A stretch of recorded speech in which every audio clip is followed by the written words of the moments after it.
안녕하세요. 행정법 총론을 담당한 이규 교수입니다. 3주차 강의는 행정법 관계에 대한 내용들을 공부하도록 하겠습니다. 먼저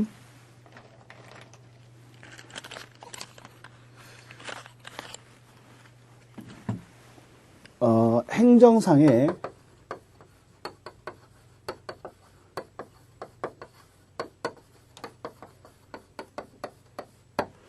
법률 관계를 먼저 공부하도록 하겠습니다. 우리가 이제 법률 관계라고 하는 것은 권리와 의무 관계를 대개 얘기를 하죠. 권리 의무 관계. 권리와 의무 관계를 대개 얘기하는데, 그러니까는 행정상이란 말이 붙어 있다는 것은 이 공법상의 개념이거든요. 행정기관이란 뜻이 됩니다. 그래서 행정상 법률 관계의 내용이 무엇인가 라고 할 때는 이 공자가 들어가서 권리의 문제가 되고, 그 다음에 공자가 들어가서 의무의 문제가 되는 것이죠. 그래서 우리가 공권과 공의무를 행정상 법률 관계의 내용이다 이렇게 얘기를 합니다. 요거는 이제 다음 시간에 보도록 하고, 먼저 행정상 법률 관계라는 것이 무엇인지 먼저 개념을 한번 같이 공부하도록 하겠습니다. 교환을 보겠습니다. 1번에 가보겠습니다. 행정상 법률 관계, 이거는 법률에 따라서 규율되는 관계다. 그리고 행정 주체를 일방의 당사자로 하는 그러한 모든 법률 관계를 말하는 것이다. 그렇습니다. 그러니까 권리 의무가 아닌 것까지를 포함을 해서 얘기한다는 게 이제 포인트가 되겠어요. 권리 의무 관계를 얘기를 하지만 권리 의무 관계가 아닌 것도 포함한다는 거죠. 아닌 것도 포함을 해서 파악을 한다. 제가 거기 그 표를 만들어 놨습니다. 거기 행정상 법률 관계를 크게 둘로 나눴어요. 조직법 관계와 작용법 관계. 그 표에 보면은 나눠가지고 행정 조직법 관계, 그리고 행정 작용법 관계, 이렇게 해서 나눠서 조직법 관계하고 작용법 관계로 나눠서 여러분이 이해해 줬으면 좋겠어요. 다시 조직 들어가면 조직 내부가 있고, 그리고 행정 주체끼리의 관계가 있어요. 조직 내부가 있고 주체 간 관계, 그리고 주체 간의 관계, 내부 관계가 있고 주체 간의 관계로 나눠볼 수가 있고요. 그 다음 작용법 관계를 들어가면 공법 관계와 사법 관계로 나눌 수가 있어요. 이건 다시 공법 관계하고 그 다음에 사법 관계로 나눠볼 수가 있어요. 공법 관계하고 사법 관계로 이렇게 해서 기본 틀을 잡고 내용을 파악을 하면 좋습니다. 그럼 왜 이렇게 나누느냐? 나누는 것들은 분쟁이 발생했을 때 어떠한 소송을 제기할 수 있느냐, 이런 것에 따라서 나눌 필요성이 등장하는 것이에요. 그래서 행정조직 내부적인 것이다. 내부일 때는 분쟁이 있으면은 이거는 소송을 제기할 수가 없습니다. 물론 기관끼리 권한 분쟁에서는 기관 소송이 있을 수가 있지만 원칙적으로는 소제기가 안 된다 이겁니다. 두 번째는 행정 주체 간의 관계가 있고, 그 밑에 내려가봐요. 공법 관계, 사법 관계. 여기에서 자, 공법 관계는 다시 권력 관계하고 그리고 관리 관계로 나눠집니다.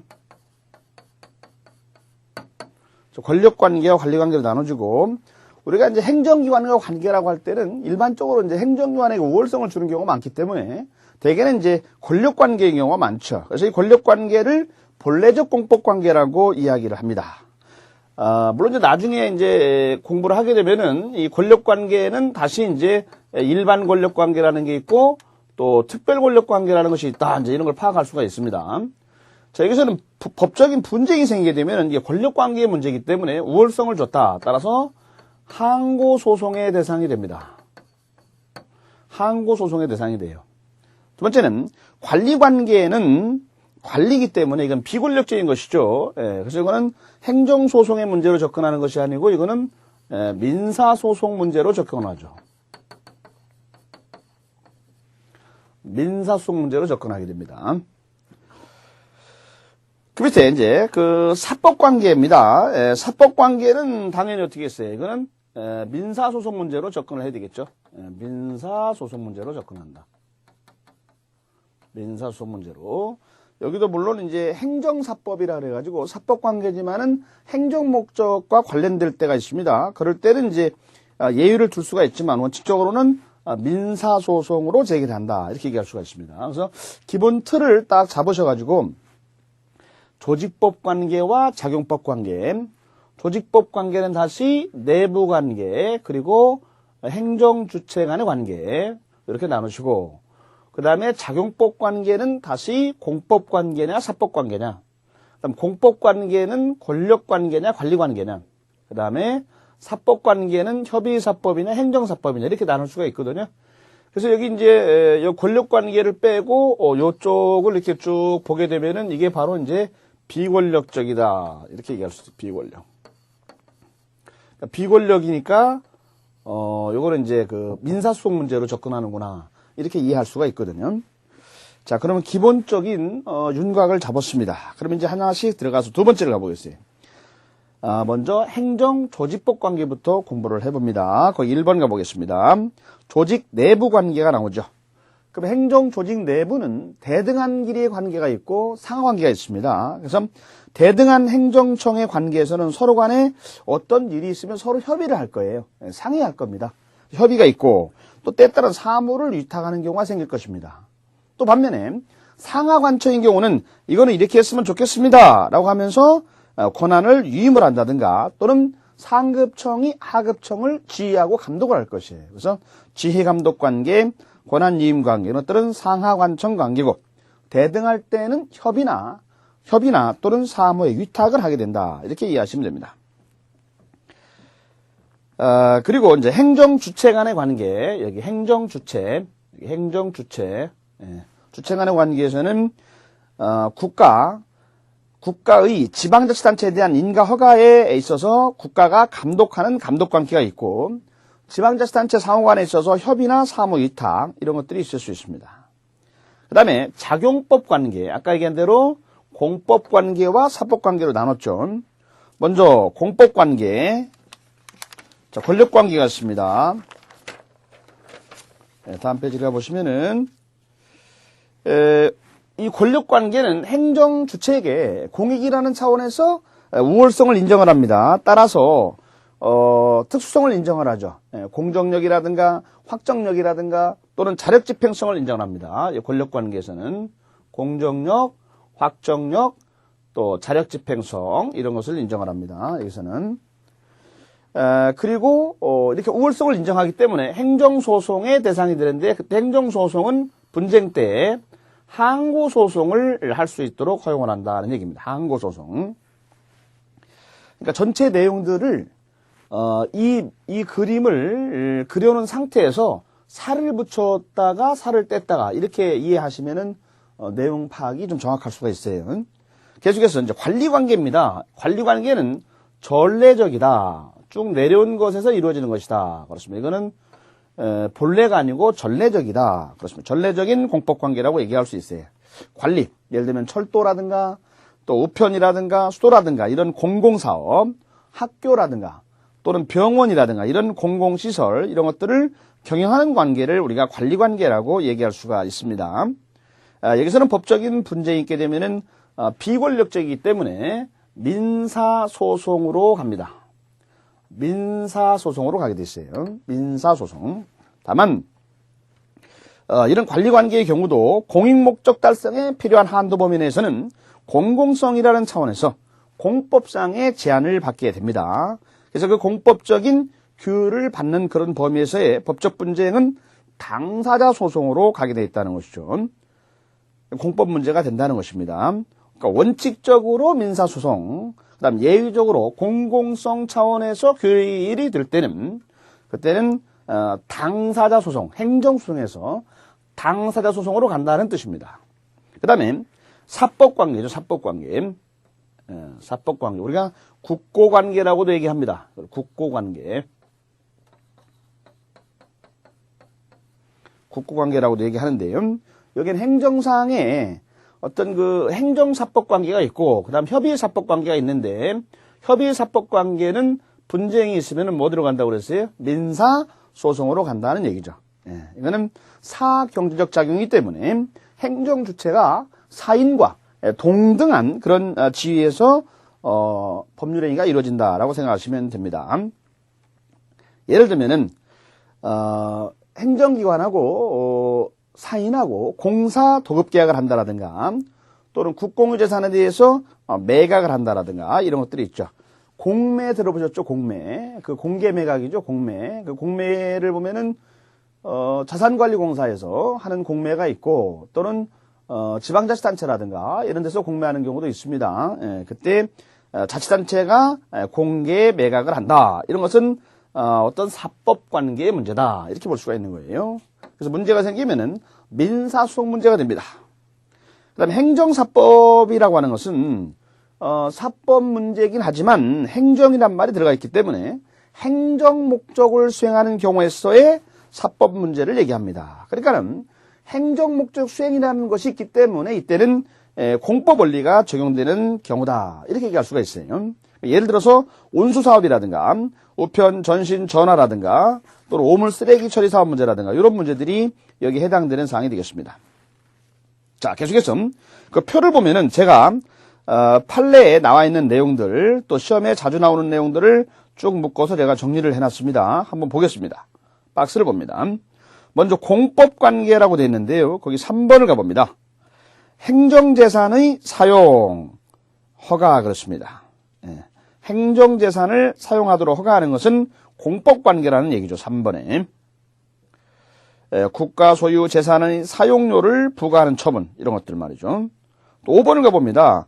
국유재산관리청의 무단 점유자에 대해서 변상금을 부과하는 처분 역시 공법관계에 들어갑니다. 오른쪽에 1번에 가면은 잡종재산의 매각행위 그렇죠. 이거는 뭐예요? 사법관계입니다. 잡종재산을 매각한다. 여러분 행정재산을 예를 들어서 서울시가 서울시청 건물을 지금 쓰고 있죠. 그러면 그 서울시청 건물이라고 하는 것은 행정재산이 됩니다. 그런데 만약 서울시가 다른 건물을 새로 지어서 그 건물을 안 쓰고 비워놓게 됩니다. 그럴 때 우리가 이걸 잡종재산이라고 하는데요. 그렇게 하면 계속 놔두게 되면은 아마 그 서울시의 그 재정에 마이너스가 될 겁니다. 그렇기 때문에 이것을 갖다가 빌려준다든가 매각을 한다든가 이렇게 하는 경우가 있는데 이런 것들이 바로 뭐냐면 사법관계로 본다는 것이죠. 잡종재산의 매각 또는 대부 뭐 이런 것들이 있겠습니다. 넘겨보겠습니다. 계속해서 그 근무관계 쪽을 가보겠습니다. 시험에 잘 나오는 부분들입니다. 1번에 가면은 국가나 지방자치단체에 근무하는 청원경찰의 근무관계입니다. 자, 근무관계라고 해서 무조건 다 어느 쪽에 해당하는 것이 아니고 앞에 있는 내용을 잘 봐야 됩니다. 국가나 지방자치단체에 근무하는 청원경찰의 근무관계. 이거는 공법관계가 됩니다. 국가나 지방자치단체에 근무하기 때문에 공법관계의 문제가 됩니다. 또 4번에 가면은 농지개량조합과 직원의 근무관계 역시 마찬가지로 공법관계입니다. 공법관계. 그렇기 때문에 그 근무관계에 관해서 소송을 제기를 하게 되면은 당사자 소송 문제가 되는 것입니다. 만약에 징계처분에 대해서 취소 소송을 제기한다 그러면 항고소송 문제가 되는 것입니다.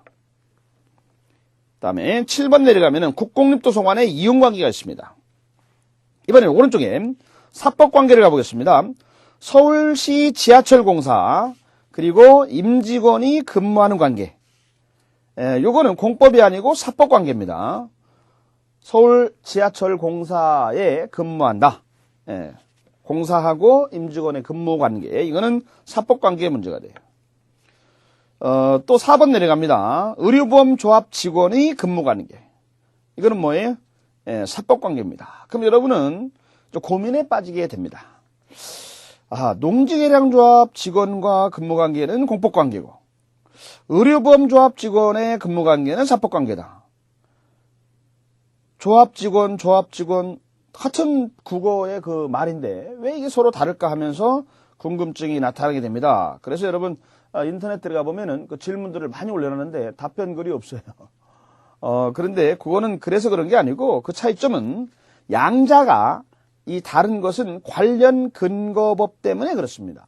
그래서 양자가 한쪽은 농지계량 조합 직원 법무관계 그러면 이거는 공법관계고 어뢰범 조합 직원의 근무관계 이것은 사법관계 이것은 관련 근거법 때문에 그렇다는 걸 여러분이 인식하시면 되겠습니다.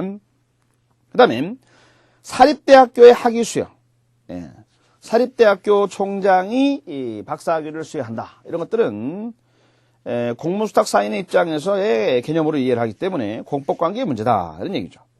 사립대학교의 수업료 납부관계 이거는 사법관계 문제죠. 사립학교의 교직원, 학교 법인과의 근무관계는 사법관계의 문제입니다.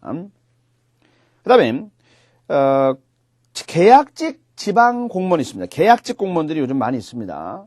그래서 이런 경우는 공법관계 문제로 전문직 계약직 공무원, 공법관계 문제로 봅니다. 그 다음에 징발에 대한 피징발자의 손실보상, 이거는 사법관계 문제입니다. 손실보상 청구권의 문제를 사건의 문제로 봤어요. 다수설에 따라서. 그다음 기타를 가보겠습니다. 역시 이것도 시험에 잘 나오는 내용입니다. 전화요금에 대한 강제징수는 공법 문제입니다. 수도료 부가징수에 따른 수도료 납부 문제는 역시 공법관계 문제입니다. 단수처분 마찬가지고요. 그다음 지하철 이용은 이거는 사법관계 문제입니다. 시형버스 이용 관계도 사법관계의 문제입니다. 내용이 상당히 많이 있습니다만은 한꺼번에 많이 하기보다는 한두 개 정도씩 대표적인 것들을 기억을 하시고 어느 정도 반복한 다음에 나머지 부분들을 자꾸 자주 읽어주시게 되면 이해가 될 걸로 생각이 듭니다. 계속해서 자 그렇다면 공법관계냐 사법관계냐 이런 문제를 따지게 되는 것은 적용하는 법과 원리가 다르기 때문에 그렇습니다. 그렇다면은 여기서 우리가 공사법 구별에 대한 이야기를 또 따지지 않을 수가 없는 것이죠. 그래서 계속해서 공사법 구별 문제로 넘어가겠습니다.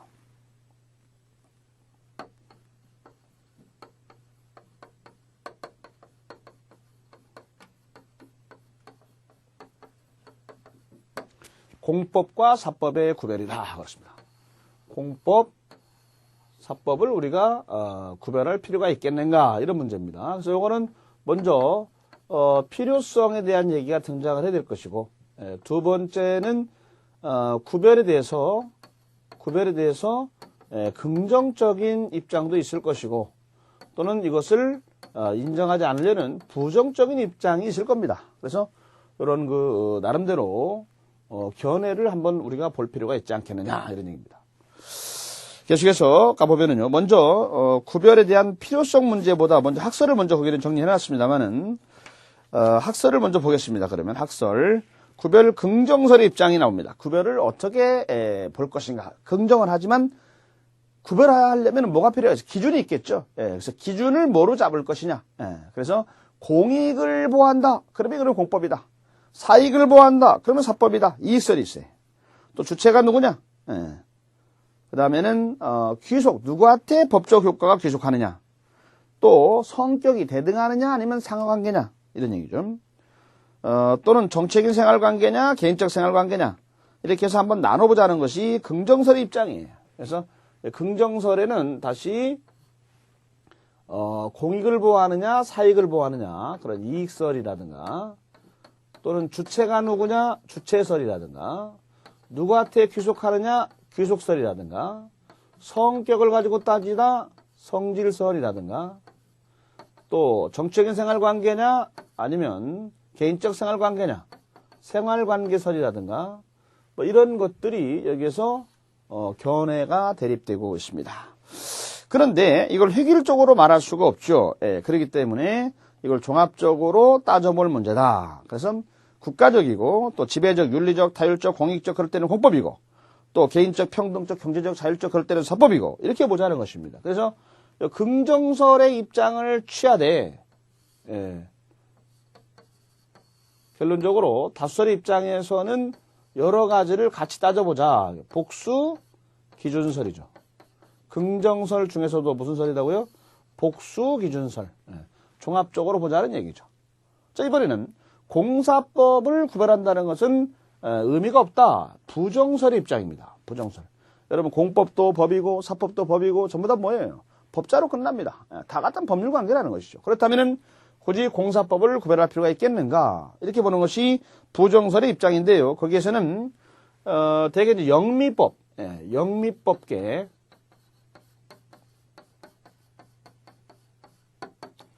그리고 순수법학파, 순수법학자들이 또 주장을 합니다. 여러분 순수법학은 제가 뭐라고 얘기했습니까? 순수하게 생긴 법이다? X입니다. 실정법만이 법이다. 이렇게 보는 것을 순수법학이라고 그랬습니다. 그래서 요 사람들이 그러한 내용을 주장을 하고 있습니다.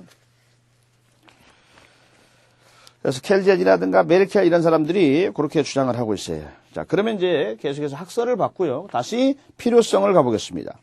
필요성은 아까 얘기한 대로 그 소송에 있어서 어떤 소송을 진행하느냐의 문제, 두 번째는 적용되는 법이 뭐냐의 문제, 이런 문제가 있다고 그랬어요. 그래서 공법 관계에서는 행정소송 문제로 가는 것이고 사법 관계에서는 민사소송 문제로 가는 것이다. 따라서 구별할 필요성이 있다. 이렇게 얘기할 수 있고 또 역시 적용되는 원리가 다르다고 그랬습니다. 원리. 그래서 필요성에서는 두 가지가 있습니다. 소송이 민사소송이냐 행정소송이냐, 그 다음에 적용되는 원리가 사법 원리냐 공법 원리냐 이런 문제가 있습니다.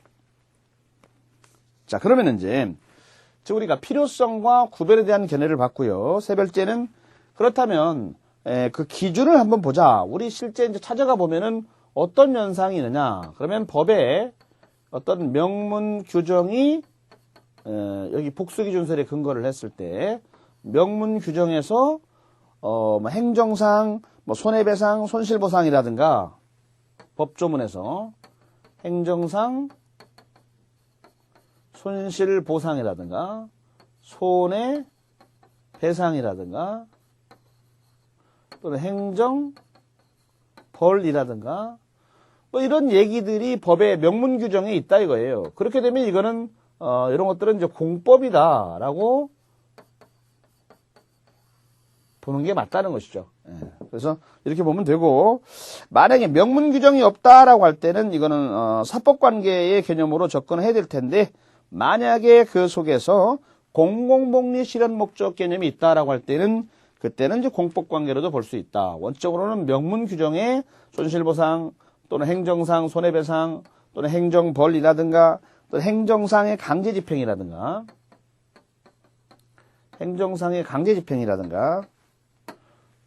뭐 이런 것들이 있다든가 또는 형법상의 공무원에 관련된 범죄, 예를 들면 공무원이 무슨 뭐 뇌물을 받는다 그러면 소례죄라든가 사전소례죄, 뭐 소리, 뇌물 알선, 사후소례, 뭐 이런 것 등등 공무원 관련 범죄에 관한 법조문 규정이 있어요. 어떤 특별법이 있을 때 그 법 내에 말이죠. 그랬을 때 이것은 공법의 문제로 보는 게 맞다, 이런 얘기가 되겠습니다. 그런데 오늘날 사회라고 하는 것은 공법과 사법 영역을 딱딱 나눠 가지고 되기보다는 공사법이 서로 이렇게 혼합되는 현상이 있습니다. 여러분 어때요? 요즘에 보면은 남자분이 여자 옷 입고 여자분이 또 남자 옷 입고 또 어떤 분은 좀 남자지만 여성스럽게 보이고 어떤 분은 또 여자지만 거의 남자같이 보이는 경우들도 있죠. 그리고 그런 것들이 좀 자연스럽습니다. 그래서 마찬가지로 공법과 사법도 이렇게 상호 융화 현상이 나타납니다. 공사법의 융화. 그래서 이제 등장한 것이 뭐냐면 일종의 사회법이라고 하는 영역이 되겠어요. 사회법. 그래서 이렇게 이제 공법이라고 하는 영역이 있고 사법이라고 영역이 있으면은 이렇게 사회법이라는 영역이 등장을 한다. 공법이고 여기는 뭐예요? 사법이고 이거는 사회법이라고 하는 영역이 이렇게 등장하는데 이 영역들이 자꾸 뭐예요? 증가하는 현상이 나타나고 있어요. 여러분 법학개론 시간에 그런 얘기 들어보셨을 거예요. 사회법에는 뭐가 있을까? 그러면 노동법이라든가 경제법이라든가 사회보장법이라든가 등등이 있습니다. 근데 그것만 있는 게 아니고 뭐 예를 들면 주택임대차보호법 그러면은 그 주택임대차보호법이 우리가 민법의 특별법이지만은 거기에 보면 공법적인 요소들도 많이 들어가 있어요. 일종의 이거는 뭐예요? 사회법이라고 볼 수가 있습니다. 그래서 이런 영역들이 많이 등장하고 있다는 개념을 이해를 하시고 융화 현상이 좀 나타난다 이렇게 얘기할 수가 있습니다. 그래서 거기는 다시 자세히 들어가면은, 예를 들어서, 융화현상, 예를 들어서, 뭐 여기에 산이 있습니다. 산이 있어요. 아버지가 돌아가시면서 상속을 해서 산이 있는데, 그 산에 여기에 지금 석탄이 묻혀 있어요. 석탄이 묻혀 있는데, 이건 미채굴 광물은 국가 소유인데요. 이러한 석탄을 캐기 위해서는 광업 허가를 받아야 돼요. 광업 허가를 받게 되면은 거기서 뭐가 생기냐 하면 광업권이 발생을 해요. 그러면 광업권이라는 권리를 가지고 이걸 캘 수가 있는 거예요. 그렇다면 이 광업 허가는 이거는 공법행위예요. 공법행위. 근데 광업권은 이거는 뭐예요? 사건이에요. 사건. 민법에 나옵니다. 광업권. 그러니까 일종의 이 공법행위를 통해서 사건이 탄생이 됩니다. 그래서 공사법의 융화현상이다. 이렇게 얘기할 수가 있어요. 또 예를 들면 혼인신고를 한다. 여러분, 혼인신고. 우리나라는 무소론주의예요. 사실혼주의? 아니죠. 법률론주의입니다. 법률론주의. 그래서 결혼해서 산다고 그래가지고 결혼식을 하고 산다고 그래서 결혼된 게 아니고 혼인신고를 해야만 되거든요. 그래서 혼인신고를 하게 되는 신고는 공법행위예요. 그렇게 되면 이제 뭐가 되는 거예요? 법적으로 부부가 되겠죠? 법적으로 부부가 됩니다. 이거는 민법에 나오죠. 민법에서. 그러니까 이런 것을 우리가 공법과 사법의 융화현상이다. 이렇게 얘기할 수가 있습니다. 자, 우리가 지금 행정상 법률 관계에서 개념을 쭉 접근을 했고, 그 다음에 공법과 사법을 구별해서 왜 이걸 구별할 필요가 있는지, 그리고 구별에 대한 학설과 그 다음에 복수기준설에 따라서 볼 때 명문 규정에 어떤 말이 나와 있으면 공법이고, 그렇지 않으면 사법의 문제다는 거, 그 다음에 요즘에는 공사법이 융화하고 있다는 거, 이런 내용들을 같이 공부를 했고요. 다음 강의에서는 당사자 문제를 공부하도록 하겠습니다.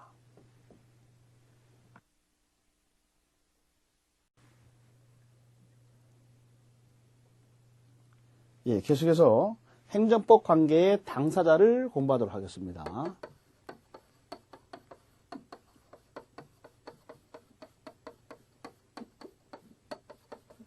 당사자. 여러분 소송을 하게 되면은 소송에서 소를 제기하는 사람을 원고라고 하고 상대방을 피고라고 얘기를 하죠. 결혼하게 되면 결혼 당사자는 남자와 여자가 되겠죠. 그러면 행정법 관계의 당사자는 누구일 것인가 이런 얘기입니다. 그래서 여기는 다시 당사자니까 여기는 행정 주체와 그리고 행정 객체가 있을 거예요. 행정 주체와 행정 객체.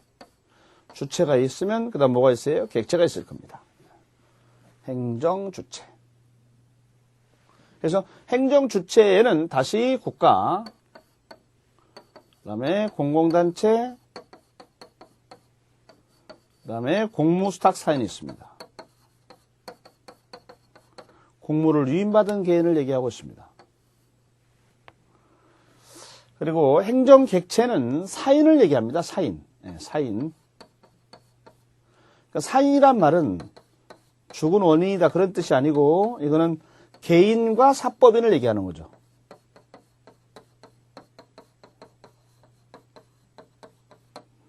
회사를 얘기합니다. 회사.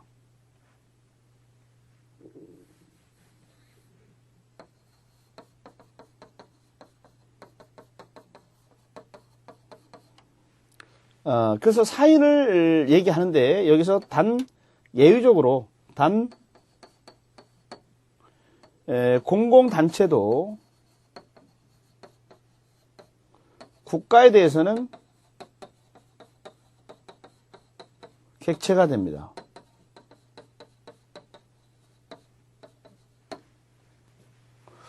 그래서 행정 주체와 객체로 나눠서 개념을 파악하셔야 됩니다. 자, 그러면 한번 교환을 한번 보겠습니다.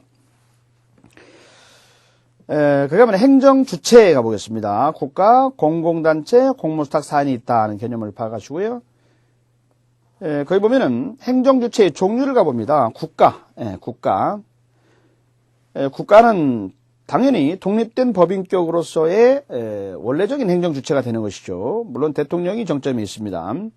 그다음 공공단체가 중요합니다. 공공단체. 공공단체는 지방자치단체, 그다음 공공조합, 영조물 법인, 그리고 공법상 재단이 있습니다. 지방자치단체,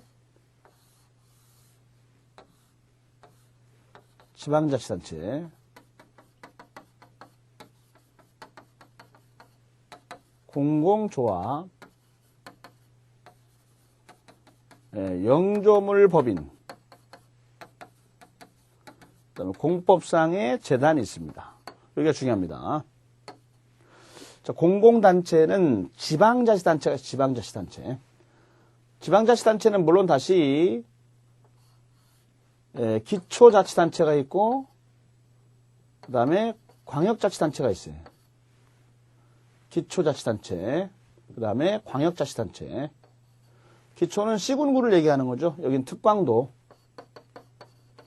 시군자치구, 이거는 특별시, 광역시, 도 이런 걸 얘기하죠. 그 다음 공공조합이 있고, 그 다음 영조물에서 끝나는 게 아니고 법인, 영조물이 아니고 영조물 법인입니다. 영조물은 인적 물적 시설의 결합체를 얘기하는 것이죠. 법인은 이제 영조물이 다시 법인격을 갖췄을 때를 얘기하는 거예요.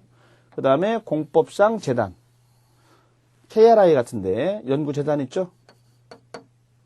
이런 데를 얘기합니다. 자, 그러면 여기에 내용을 자세히 봅니다.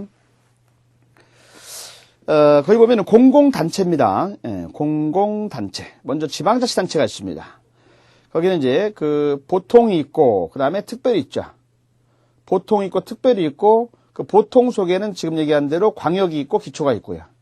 그 다음에 특별자치단체에는 지방자치단체 조합이 있습니다.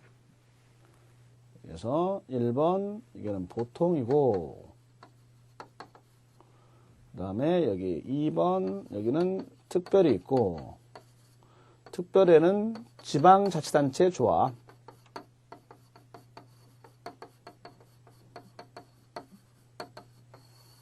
지자체 조합이 있습니다. 지자체 조합.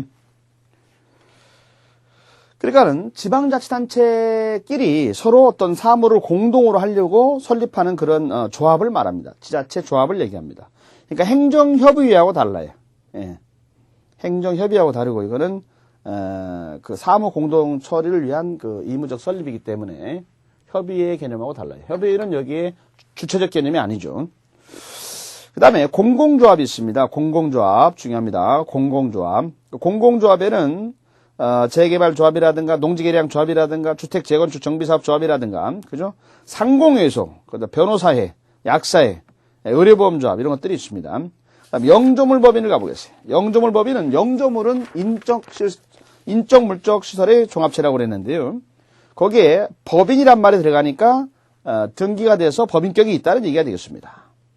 그러면 국립도서관이다. 여러분 국립도서관 가보시면 어때요?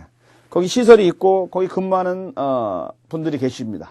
그러면 인적시설, 물적시설의 결합입니다.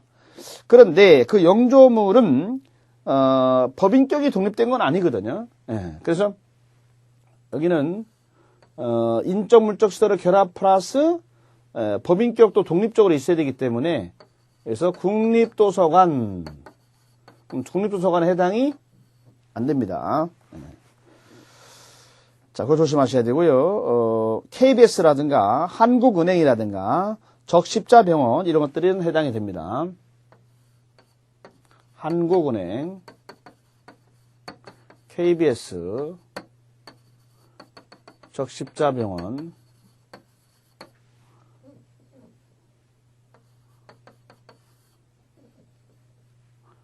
이런 거는 해당이 된다. 이거는 근데 해당이 없다. 이거는 해당이 된다.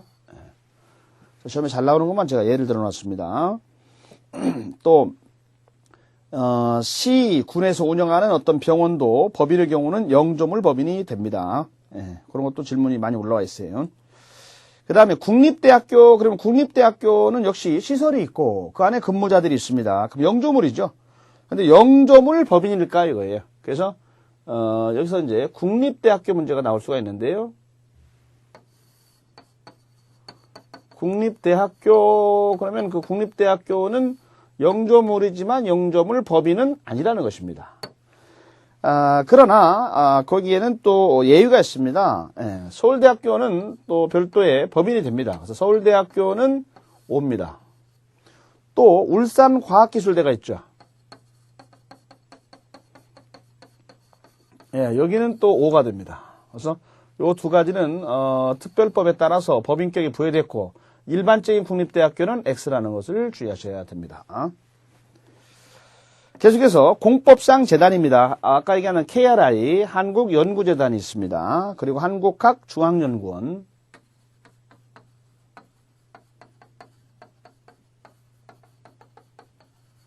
네, 이런 게 있습니다. 그래서 여기에는 지금 많은 사례들이 등장하는데 그 사례를 다 기억하기보다는 먼저 개념 파악과 대표적인 사례를 먼저 기억하는 게 필요합니다. 다시 공공단체에는 지방자치단체, 그리고 공공조합, 그리고 영조물 법인, 그리고 공법상 재단이 있습니다. 지방자치단체, 공공조합, 영조물 법인, 공법상 재단이 있고요. 자, 지방자치단체는 보통과 특별이 있고, 보통은 다시 기초가 있고 광역이 있고, 특별은 지방자치단체 조합이 있고 그렇습니다. 그 다음에 공공조합, 상공회사라든가 등등. 그 다음에 영조물 법인, 예, 영조물은 인적물적 서력결합체인데 법인은 법인격이 독립되게 있어야 된다. 따라서 한국은행, KBS, 적시자병원 등이 있다. 그렇습니다.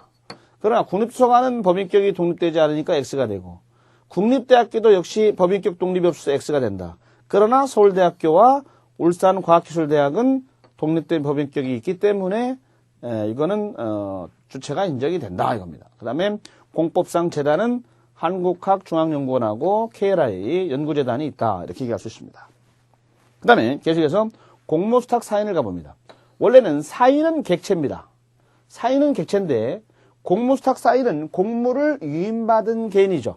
따라서 이때는 행정주체가 된다는 사실에 주의를 하셔야 되겠습니다. 한번 개념 보세요. 국가 또는 지방자치단체로부터 법에 따라서 공권력 행사를 위탁받은 사인이다. 그래서 이 사람은 행정주체로 인정이 된다. 그렇습니다. 따라서 자기 책임 하에서 행위를 할 수가 있고 또 법적 효과도 자기에게 귀속이 된다. 이게 다수의 입장입니다. 그렇다면은 이렇게 사인이 공무를 위임받은 사인이 돼가지고 행정주체가 된다는 것은 뭐가 필요할까요? 거기에는 근거가 필요할 거예요. 근거법이. 그래서 거기에는 정부조직법이라든가 지방자치법 이런 근거법들이 있고 또 개별법적으로 공익사업 토지취득보상법이라든가 여러분 별정우체국장 들어보셨죠? 뭐 예를 들면 뭐 저쪽에 신길동 같은 데도 보면 그 근처에 우체국이 없죠. 그래서 그 별정우체국이라는 게 있습니다. 보면. 그래서 그런 경우가 이제 공무를 위임받은 개인이 됩니다. 그래서 그분은 공무수탁 사인이 되죠. 또 배가 항해 중이다라고 할 때 배 선장은 경찰 업무, 호적 업무를 하죠. 공무를 위임받은 개인의 지위가 됩니다. 그래서 배 선장이라든가 항해 중인 배 선장이라든가 비행기 있죠. 비행기의 기장이라든가 이런 분들도 마찬가지고 공무수탁 사인의 지위에 있다라고 얘기할 수가 있습니다. 그리고 국가나 이런 데서는 공무수탁 사인에 대해서 감독을 하게 되죠. 이때 감독을 공법상 특별감독관계라고 그러죠. 공법상 특별감독관계. 공법상 특별감독관계. 공법상 특별감독관계.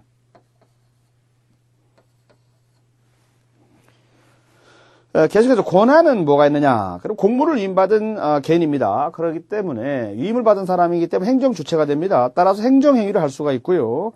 이분의 행위에 문제가 있으면은 항고소송 문제가 제기됩니다. 항고소송 대상이 됩니다. 행정처분이니까 항고소송의 대상이 됩니다. 그리고 국가배상도 청구할 수가 있습니다. 청구할 수가 있어요. 그 다음에 그럼 이 사람은 어떤 의무가 있느냐? 이게 행정주체이기 때문에 공무를 수행하면서 평등의 원칙을 적용받습니다. 공무를 수행하면서 평등 원칙을 준수하는 의무가 있죠.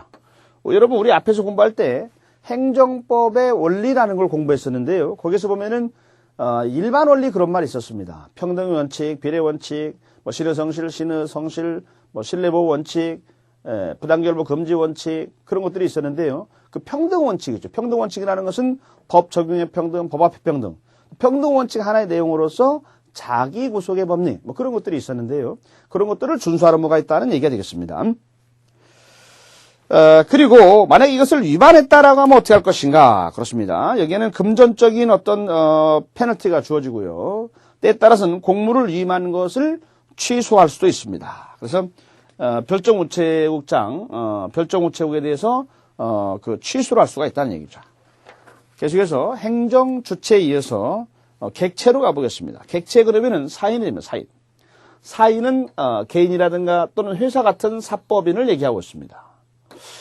그런데 예외적으로 공공단체는 국가에 대해서는 객체가 될 수가 있습니다. 그래서 행정객체 그러면 사인을 원칙으로 하되 공공단체의 경우에도 국가에 대한 관계에서는 행정객체가 된다. 그러나 국가는 행정객체가 될 수가 없습니다. 국가는 행정객체가 될 수가 없습니다. 주의. 지금까지 우리는 행정법 관계의 당사자를 공부를 했고, 여기는 주로, 그 예를 들어서, 기본 틀을 잡고 예를 들어서 파악하는 것이 중요합니다. 계속해서 행정법 관계의 특질을 보겠습니다.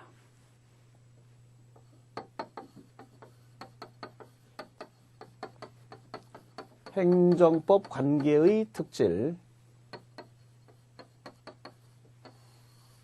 그러니까 행정법 관계 특질이란 말은 말 그대로 특수한 성격이라는 뜻이죠. 특수한 성격이 있다. 일반적인 관계가 아니고 행정주체가 한쪽 파트너니까 거기에서는 특수한 성격을 인정할 수 있어야 될 것이다 하는 것을 행정법 관계의 특질이라고 얘기할 수가 있습니다. 아까 행정법 관계에는 행정조직법 관계, 행정자격법 관계 있었죠. 행정조직법 관계에는 다시 내부관계, 주체 간의 관계, 작용법 관계는 권력관계, 관리관계 이런 식으로 나눴거든요. 그런데 그러한 관계들을 가만히 들여다보면은 거기에는 나름대로 특수한 성격이 있다는 거예요. 그래서 그 특수한 성격이 뭐냐 이거죠. 그래서 여기는 먼저 이러한 이게 무슨 말인가 개념을 파악하셨으면 두 번째는 특수한 성격이 뭐냐.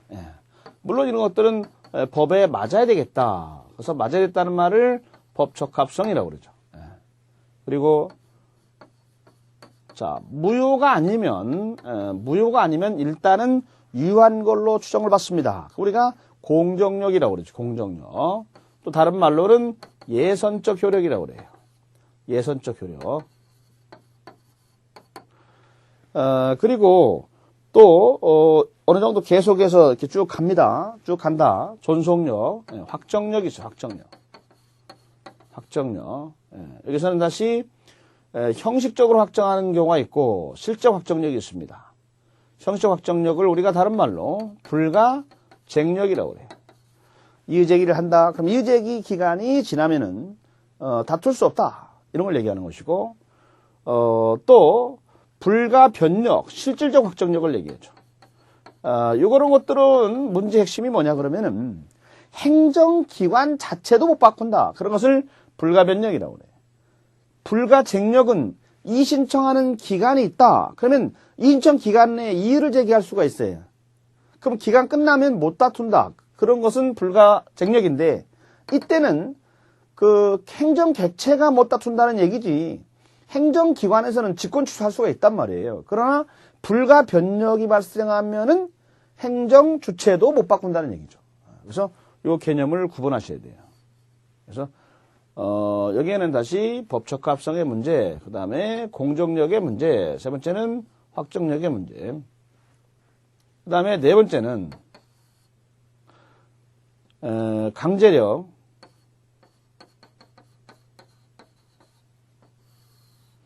이거는 자력집행력하고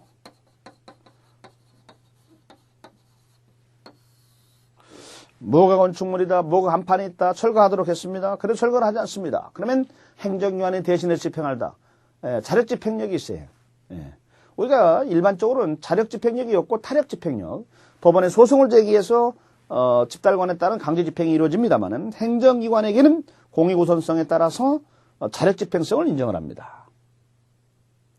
그 다음에 제재력.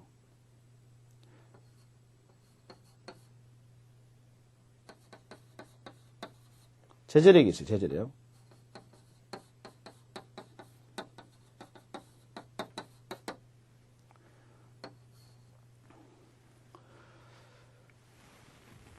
또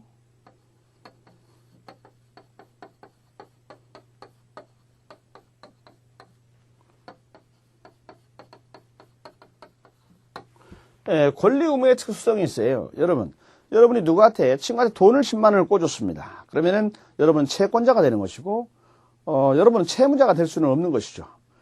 그러나 이 행정법 관계에서는 여러분이 채무 권리자이면서 때로는 의무자가 되는 것이죠. 국가한테 어떤 권리를 주장하면서 또 세금을 내야 되는 의무자가 되는 것이기도 합니다. 그래서 이거는 권리자이면서 동시에 의무자일 수가 있다는 거죠.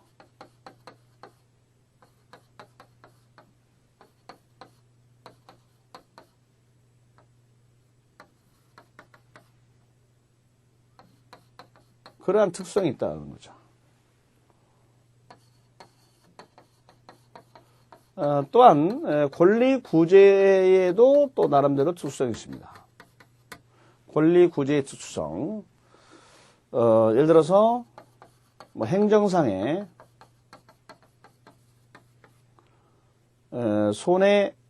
손해배상 문제라든가 행정상의 손실보상 문제라든가 행정심판 문제라든가 또는 행정소송 문제라든가 이런 것들은 나름대로 사법관계에서 없는 그런 것들이기 때문에 나름대로 그 특수성이 있다라고 얘기할 수가 있을 겁니다. 자, 기본적인 그 틀을 잡아보세요. 행정관계의 특질은 무엇인가? 일반 사법관계와는 다른 특수한 성격이 있다는 뜻이다. 먼저 기초는 법에 맞아야 될 것이고, 자, 일반적인 경우와 달리 무효만 아니라면 행정주체의 우월성을 인정을 해서 일단 무효가 아니면 유효한 걸로 추정을 받는다. 공정력이 있다. 이렇게 얘기합니다. 공정력. 발을 정자가 아니고요. 그리고 확정력이 있다. 확정력은 불가쟁력, 이신청이 있다. 그럼 이신청 기간 지나고 나면 다툴 수 없다. 객체가 다툴 수가 없다. 그러나 그 불가쟁력은 행정 주체 입장에서는 그걸 직권으로 취소할 수 있기 때문에 이거는 행정 주체가 못 바꾸는 건 아니기 때문에 형식적인 확정력이라고 얘기를 한다. 그렇습니다. 불가변력은 수익 처분이다. 허가를 내줬다. 따라서 10억을 투자해서 건물을 지었더니 그 허가를 취소한다고 한다. 그럼 말이 안 되거든요. 그래서 이때는 그런 수익 처분의 경우는 행정기관 스스로도 못 바꾼다. 이런 거는 행정 주체도 못 바꾼다는 말은 정말 못 바꾸는 거구나. 그러니까 이건 뭐예요? 실질적 확정력이라고 얘기한다는 뜻이고. 그 다음에 강제력은 자력집행력, 타력집행이 아니고 자력집행력. 행정기관이 법원에다가 소송을 제기해서 하는 것이 아니고 자기가 직접 뭐가 간판, 철거 등등 할 수 있다. 이런 거. 그 다음 제재력. 제재를 가하는 겁니다. 제재. 예를 들어서 뭐 행정 형벌을 부과한다. 행정 질서벌을 부과한다. 질서벌이라는 것은 과태료 처분을 얘기하는 거죠. 과태료. 행정형벌은 형사처벌을 말하는 것이죠. 형사처벌 여러분 뭐가 있어요? 사형,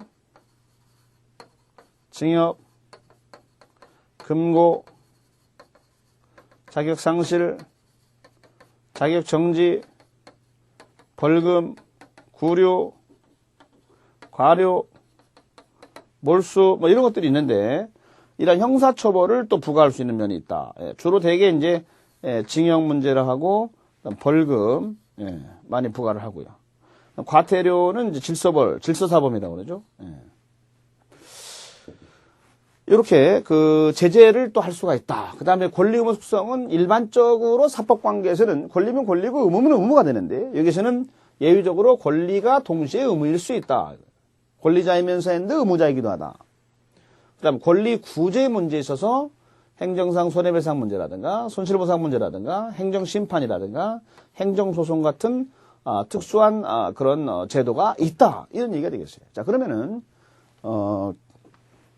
교환에 나와 있는 특질 내용을 보도록 하겠습니다. 먼저 개설을 한번 가봐요. 개설. 사법 관계와는 달리 행정법 관계는 공익 목적을 실현하기 위해서 이건 불평등 관계이기 때문에 나름대로 특질이 인정이 된다. 그렇습니다. 그런데 이러한 특질이라는 것은 이 본래적으로 내재하는 것이 아니고 실정법에서 준 거다. 거기는 뭐가 있을까? 법적 합성, 공정력, 존속력, 강제력, 권리 의무의 특수성, 권리 구제 특수성 이런 것들이 존재하게 된다 이겁니다. 그럼 먼저 공정력 문제로 가봅니다. 공정력. 공정력은 일단 무효가 아니라면은 일단은 행정기관의 한 행동은 유효한 걸로 추정을 받는다. 일단은 추정된다. 잠정적 또는 절차적인 추정이라고 얘기를 합니다. 보통. 그리고 이걸 예선적 효력으로 해요. 본선이 아니고 예선이라는 겁니다. 예선적 효력. 구속력과는 어떻게 다를 것인가? 그렇죠. 구속력. 자, 구속력은 실체법상 효력입니다. 근데 공정력은 절차적, 잠정적 효력이라는 것이죠. 그다음 집행력이란 말이 나오는데요. 집행이라고 하는 것은 공정력을 전제로 해서 인정이 되는 것입니다. 그래서 하자 있는 행정이라고 하더라도 공정력이 인정되기 때문에 무효가 아니면 일단 유효한 걸로 추정이 되기 때문에 그렇기 때문에 공정력이 인정되기 때문에 이걸 근거로 집행력을 인정을 하게 된다. 따라서 집행부정지 원칙, 집행을 정지하지 않는다는 얘기죠. 집행부정지 원칙에 따라서 효력이 강화되어야 된다. 불가쟁력의 문제. 불복기간이 지났다는 거죠. 그래서 이제 불가쟁력이 발생한다는 얘기고, 그 다음에 공정력은 잠정적 통용력이라는 것이고 서로 개념이 다르다는 것이죠. 별개라는 얘기입니다. 그다음 구속요건적 효력 문제입니다. 행정행위가 유효하게 존재한다라고 한다면은 그걸 존중해서 이거를 구속요건으로 삼아야 된다. 그러한 어떤 기속력을 얘기하는 겁니다. 물론 여기 대해서는 공정력하고 구속요건적 효력을 구별할 건지 아니면 구별하지 말 건지 견해 대립이 있습니다. 근데 우리나라 판례는 구별을 부정하는 입장에 놓여 있습니다. 그래서 박스로 일단은 구별 긍정설에서는 어떤 견해가 있는지를 제가 박스로 정리를 해놨습니다. 박스를 봅니다. 교환의 박스를 보면은 공정력은 일단은 유효한 걸로 추정을 받기 때문에 취소되기 전까지는 유효하게 된다는 것이고, 그다음 구속요건적 효력은 권력 분립에 기초를 둔다는 개념이 나와 있습니다. 그리고 실정법적 근거를 가보면은 그 공정력은 취소소송, 그 다음에 쟁송기간, 거기에 근거가 있다. 구속요건적 효력의 문제는 권력 분립 원리에 근거가 있다. 이렇게 이제 얘기를 하고 있습니다만 우리 판례에서는 양자의 구별을 부정하는 입장에 있습니다. 그 다음에 성격을 가봐요. 자, 공정력은 무효가 아니면 일단은 유효한 걸로 추정을 받습니다. 따라서 이거는 잠정적 절차법적인 효력이다. 이렇게 얘기할 수 있습니다. 그런데 이게 유효한 걸로 추정을 받는다라고 해서 그 위법한 부분이 적법한 걸로 하자가 치유되는 것은 아니라는 사실에 우리가 주의를 해야 됩니다. 계속해서 그럼 이거는 실정법적으로는 어떠한 근거가 있느냐? 그렇습니다. 여기에는 직접 규정은 없습니다만은 행정소송법이라든가 행정심판법에서 나름대로 실정법적 근거를 찾을 수가 있을 겁니다. 이론적으로는 여러 가지 그 견해가 있어요. 자기확인설이라든가 국가권위설이라든가 예선적 효력설이라든가. 그러나 이론적 근거에서는 법적 안정성설에서 통설의 입장을 우리가 찾을 수가 있습니다. 계속해서 그럼 공정력은 한계가 있다. 한계가 있다는 얘기는 자, 무효인 행정행위에도 공정력이 있느냐? 그렇지가 않다고 그랬어요. 그래서 무효인 행정행위에 대해서는 공정력을 인정할 수가 없다는 사실에 주의를 해야 됩니다. 그리고 공정력은 공익을 위해서 인정하는 것이거든요. 그렇기 때문에 사법행위, 공이 아니고 사법, 사실행위, 비권력적인 행위 이런 거에는 공정력을 인정하지 않습니다. 그 다음에 입증의 문제, 위법성 입증의 문제는 어떻게 할 것인가? 그 취소를 주장하는 그 국민한테 입증 책임이 있다라고 하는 것이 일반적인 입장입니다. 그러나 요즘에는 이제 입증 책임 분배설이 유력하게 등장을 하고 있습니다. 동설의 뒤에 있다. 그다음 집행부정지 원칙입니다. 행정소송을 제기했다라고 하더라도 행정처분은 정지하지 않는다. 집행부정지 원칙. 집행부정지 원칙과는 공정력과는 무관하다고 보는 것이 일반적입니다. 그 다음 이제 선결 문제가 있는데요. 선결 문제는 좀 내용들이 상당히 많기 때문에 또 다음 시간에 공부하도록 그렇게 하겠습니다.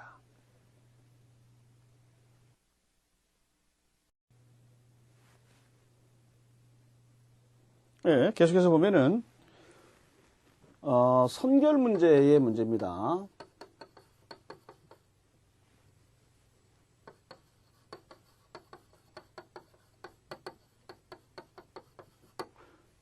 특징에서 지금 공정력에서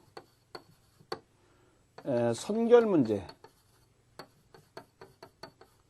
선결 문제니까 말 그대로 먼저 해결할 문제라는 얘기죠. 어떤 이 소송 사건이 있는데 이 소송 사건에서 이 소송 사건은 예를 들면 민사라든가 또는 형사의 소송 사건인데 이 소송 사건 속에 들어가 보면은 그 안에 먼저 판단해야 될 그런 행정 사건의 내용들이 이 안에 들어갔다는 거예요. 그러면 이 행정 사건의 문제에 대해서 행정행위 문제다. 그럼 이 부분에 대해서 여기 민사, 형사, 법원이 이 행정 부분에 대한 것을 판단할 수 있느냐 이런 문제를 얘기하는 거죠. 이 문제를 먼저 해결해야지 그 다음 민사, 형사 재판을 할 거 아니냐 이겁니다. 이런 문제가 바로 선결 문제의 문제입니다. 한번 그 선결 문제 7번을 가보면은요, 둘째 줄에 민형사법원이 그 행정행위 효력과 위법성 문제를 스스로가 심리 결정할 수 있느냐 이런 문제거든요. 그래서 행정의 효력 문제, 그 다음에 위법성 문제. 행정행위의 효력 문제, 그 다음에 위법성 문제. 효력 문제하고 위법성 문제. 요거를 갖다가 판단할 수 있냐 이런 문제인데요. 넘겨보겠습니다.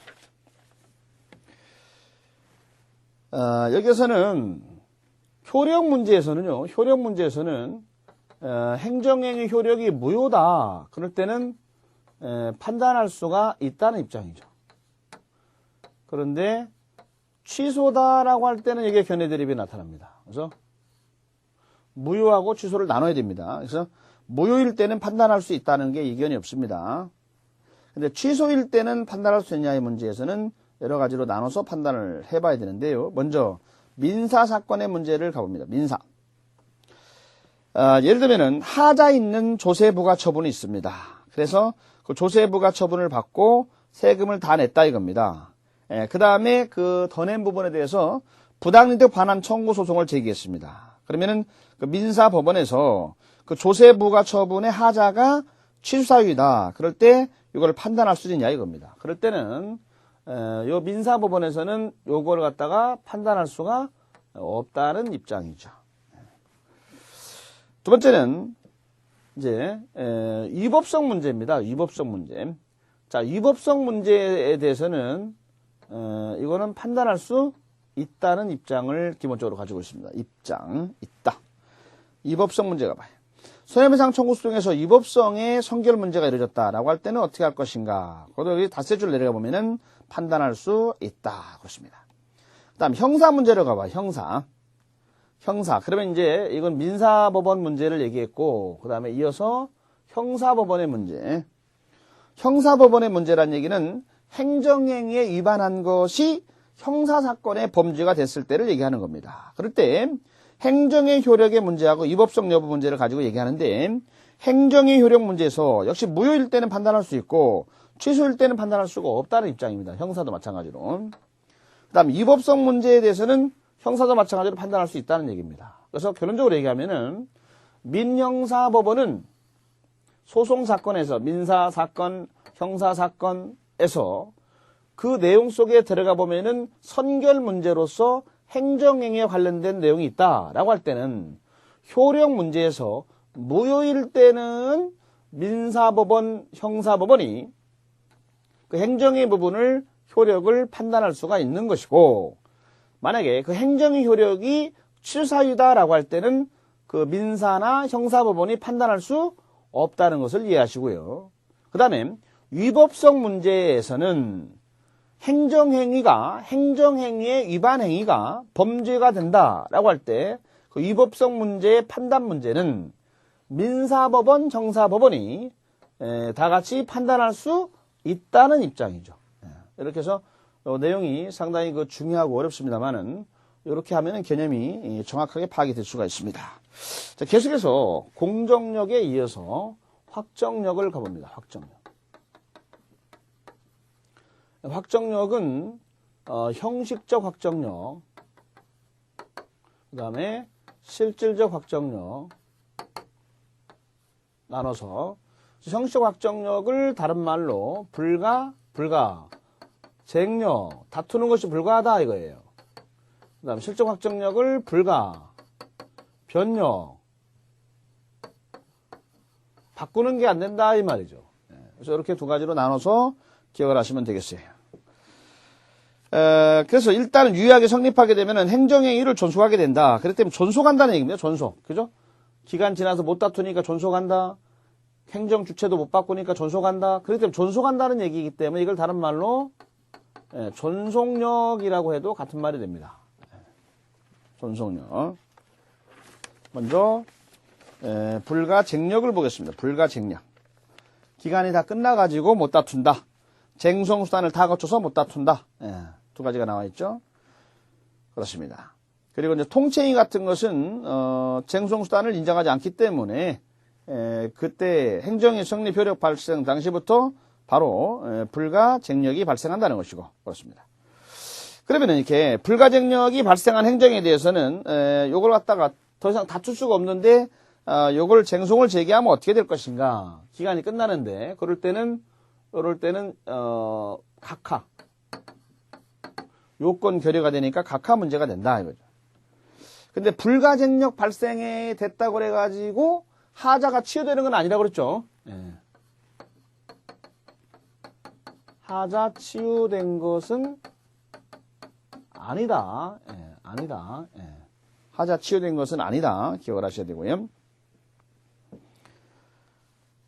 그리고 이제 불가쟁력이라는 것은 이 일반인들을 구속한다고 그랬습니까? 행정기관, 행정주체도 구속한다고 그랬어요. 이거는 행정주체를 구속한다. 행정주체를 구속한다. X라고 그랬죠. 사인을 구속하는 것이지 행정주체를 구속하는 것이 아니라는 것이 굉장히 중요합니다. 따라서 예를 들어서 경찰서에서 여러분한테 과태료 부과 처분을 했습니다. 그럼 며칠 내에 이의제기할 수 있다. 이의제기 기간 지났습니다. 그럼 여러분은 이의제기를 못하지만 경찰서에서는 과태료 처분에 하자가 있다. 그럼 과태료 처분했던 것을 취소할 수가 있다는 얘기입니다. 그래서 이런 부분들은 행정기관을 구속하는 개념은 아니다는 얘기죠. 불가쟁력의 문제는 직권 취소는 할 수가 있는 것이다 하는 얘기죠. 그 다음에 한계 문제입니다. 불가쟁력이라는 거 이런 문제는 이거는 무효인 행정행위는 발생한다 안 한다? 안 합니다.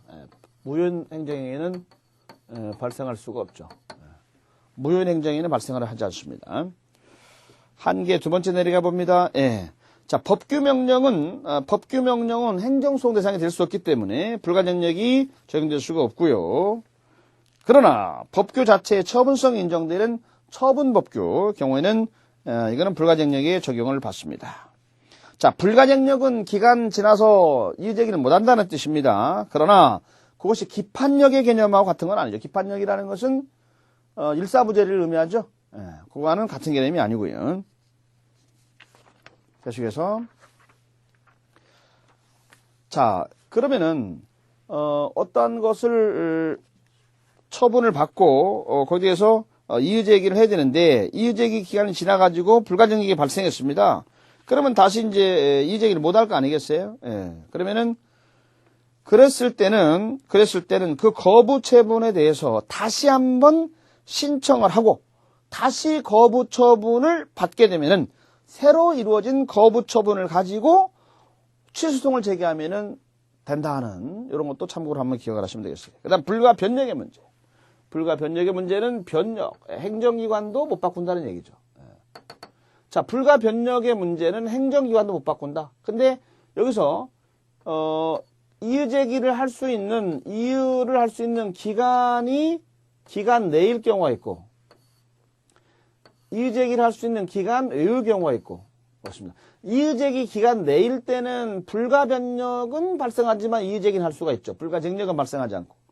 이의제기 기간이 지났으면 불가 변력, 불가 쟁력이 다 발생할 수 있죠. 그래서 이러한 그 어떤 언어적인 그 말에 혼동을 하면 안 됩니다. 예.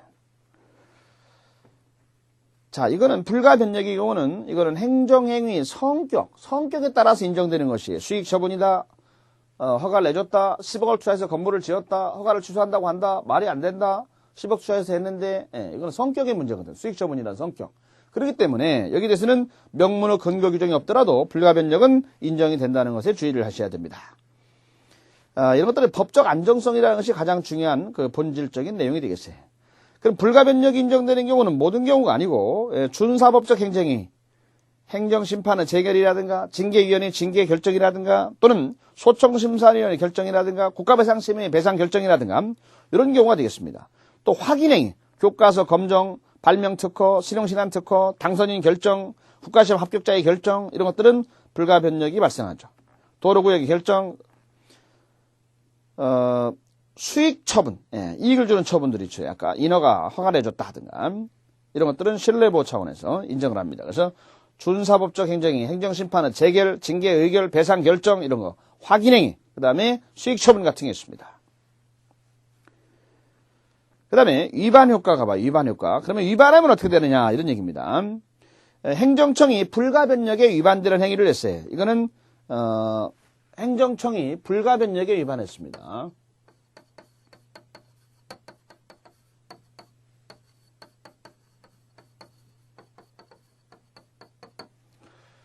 여러분 행정청은 수익 처분이다, 확인행위다 뭐 이런 것 등의 경우에 불가 변력이 발생하기 때문에 취소를 하면 안 되는데 그런 것들을 취소를 해가지고 일반인이 피해를 봤다는 겁니다. 그랬을 때 여러분이 그 피해를 당하는 입장이라면은 행정청의 위반 행위는 인정할 수 없을 거예요. 무효라고 봐야 될 것입니다. 그러나 판례는 어때요?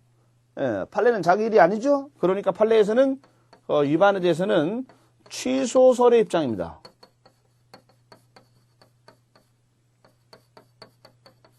예, 취소 사유로 인정을 합니다. 판례에서는. 위반에 대해서 취소 사유로 인정을 합니다. 취소 사유. 계속해서 한계 문제예요. 자, 역시 이것도 마찬가지로 불가 변력의 문제도 무효인 행정행위는 인정이 될 수가 없죠. 무효니까 무효는 당연 무효. 처음부터 무효이기 때문에 효력이 일체 발생하지 않습니다. 따라서 이때는 인정이 안 된다는 사실에 주의를 하셔야 되고요. 그리고 이거 불가 변력은 당의 행정에 대해서만 인정이 되기 때문에 동종의 행정이라 하더라도 다른 것을 대상으로 할 때는 인정이 될 수가 없습니다. 그 다음에 불가 쟁력하고 불가 변력 요거는 양자는 어떠한 관계일까 이겁니다. 양자의 관계에서는 어떤 관계일까? 이 관계 문제인데요. 일단은 지금 존속력이니까 같은 점은 동점, 같은 점, 동점에서는 존속을 시킨다는 면에서는 같을 거예요. 그 다음에 동이 아니고 차이점,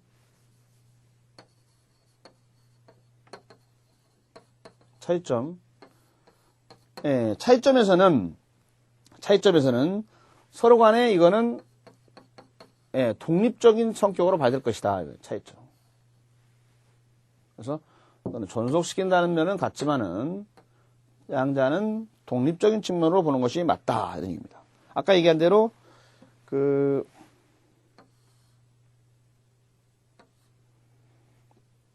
불가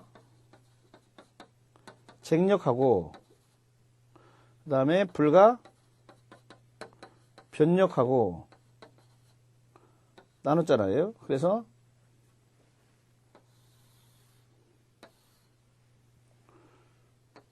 행정 주체, 여기는 객체. 행정 주체를 구속하느냐, 행정 객체를 구속하느냐, 이런 얘기인데요. 불가쟁력은 행정 주체를 구속하는 게 아니고 행정 객체를 구속하는 것이고, 불가병력은 행정 주체를 구속한다고 그랬죠. 예, 그리고 행정 객체를 구속하는 건 또 이거는 세무죠. 할 때도 있고 안 할 때도 있고. 예, 그래서 이런 식으로 이해를 하시면 되겠다는 얘기죠. 그 다음에 그래서 이제 그것도 한번 박스로 정리를 해서 다시 한번 말씀을 해놨고요. 그 다음에 강제력이 있습니다. 강제력. 강제력은 자력집행력, 그리고 제재력이 있어요. 제재력. 제재력. 처벌하는 거. 행정, 벌. 예, 행정, 형벌하고 과태료 처분인 질서벌. 그래서 자력집행력과 제재력을 생각할 수 있어요. 강제력은. 자력집행력입니다. 자력집행력. 원래 사법관계는 타력집행이에요. 법원에 소송을 제기해서 집달관이 집행을 해야 되는 타력집행인데, 여기에서는 행정법 관계에서는 자력집행력을 인정을 합니다. 물론 근거법이 있습니다. 행정 대집행법하고 국세징수법.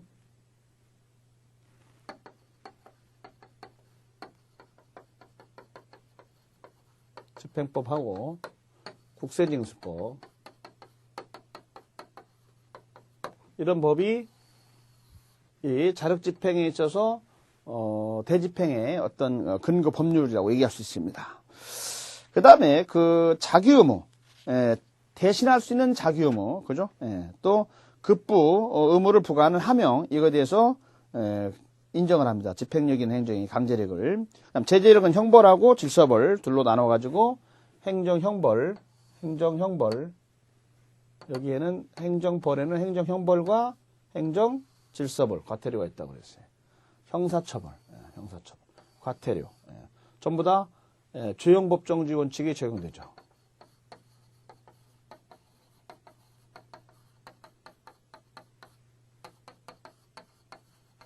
죄형법정주의는 말 그대로 범죄와 형벌은 법률로 정해졌기 때문에 범죄가 되고 형벌을 부과할 수 있다. 그렇게 얘기했어요.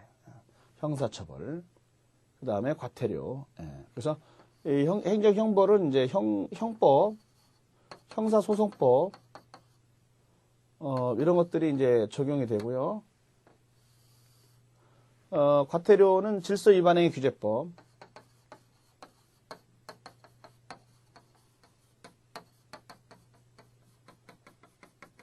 뭐 이런 것들이 있습니다.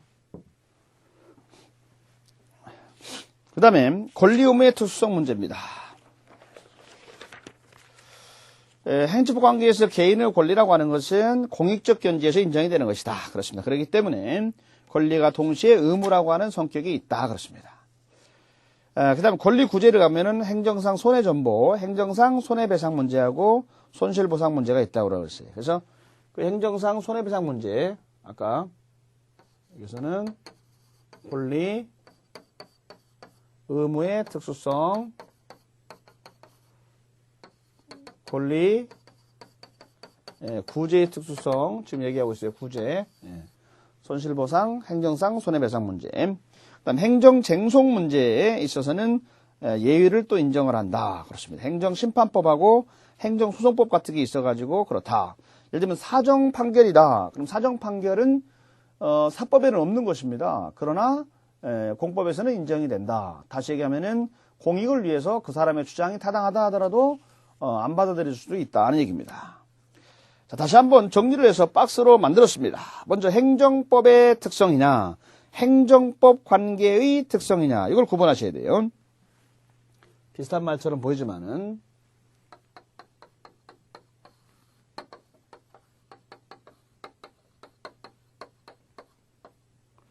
행정법의 특성인지 행정법 관계의 특성인지, 뭐 특성, 특질 다 같은 말들이니까요. 이건 혼동하지 마시고. 이건 행정법의 문제고, 이건 행정법 관계의 문제고. 그래서 행정법의 문제는 뭐 예를 들어서 뭐 행정법 규정, 규정 형식상, 규정 내용상, 규정 성질상 이런 식으로 개념을 가는 거고, 관계의 문제는 관계니까 관계는 혼자가 아니죠. 행정 주체와 행정 객체 서로 혼자가 아니고 같은 사이에서의 문제니까 공정력 문제, 확정력 문제, 강제력 문제 등의 문제니까 이런 개념을 구분해서 여러분이 혼동스러울 수 있기 때문에 그 박스로 정리를 했죠. 먼저 형식적으로는 행정법은 성문성이 있다. 법적 안정성 차원에서. 그리고 규정이 다양하다. 왜냐하면 행정이 너무 다양하기 때문에 행정법이 단일법전이 없다. 단일법전 부재. 그렇습니다. 성격으로는 해결성, 강행성, 한 사람의 의견을 일일이 들어줄 수가 없다. 그렇습니다. 여러 사람을 상대하니까. 그 다음 행정목적 달성을 위한 기술 수단성이 있다. 그리고 명령 단속성이 강하다. 그렇습니다. 그리고 재량도 줄 수밖에 없습니다. 내용적으로 공익을 우선시한다. 그리고 행정주체에게 우월한지를 인정을 할 수밖에 없고, 그 다음에 집단성, 평등성, 그리고 객관성이 있다. 관계에서는 아까 법적합성, 공정력, 확정력, 그 다음에 강제력은 자력집행력과 제재력, 그렇습니다. 권리 의무의 특수성, 그 다음 권리구조의 특수성, 뭐 이런 것들이 있다고 그랬습니다. 그래서 행정법의 특성 문제하고 행정법 관계의 특성 문제를 여러분이 구분해서 파악하는 것이 중요하다라고 이야기할 수가 있습니다.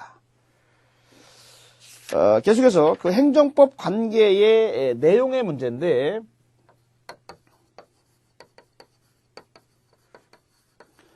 우리가 행정법 관계 문제를 계속 공부하고 있습니다. 행정법 관계가 무엇인가? 관계. 그래서 행정조직법 관계 문제, 그다음에 행정자금법 관계 문제 이런 걸 배우고, 그다음에 관계면 혼자가 아니니까 분명히 뭐가 있을 것이다, 당사자가 있을 것이다 이런 문제를 공부를 했고, 그러면 이제 관계니까 그냥 일반 사법 관계와 달리 행정법 관계는 행정주체가 들어가니까 공익을 우선시하고 공익을 집행하고 그렇게 하니까 나름대로 특수한 성격이 있을 것이다 이겁니다. 그렇다면은 이 관계 속에는 어떠한 내용이 있겠느냐? 관계라고 하는 거, 관계. 근데 법자가 들어갔다는 얘기는 법은 뭐냐? 권리 의무 관계를 얘기하는 것이다. 그렇다면은 이 행정 관계 내용에는 뭐가 있을 것인가? 공권이냐, 공의무냐 이런 문제를 또 봐야 될 거 아니냐? 이런 얘기가 되겠는데요. 그 공권, 공의 문제를 또 계속해서 다음 시간에 공부하도록 하겠습니다.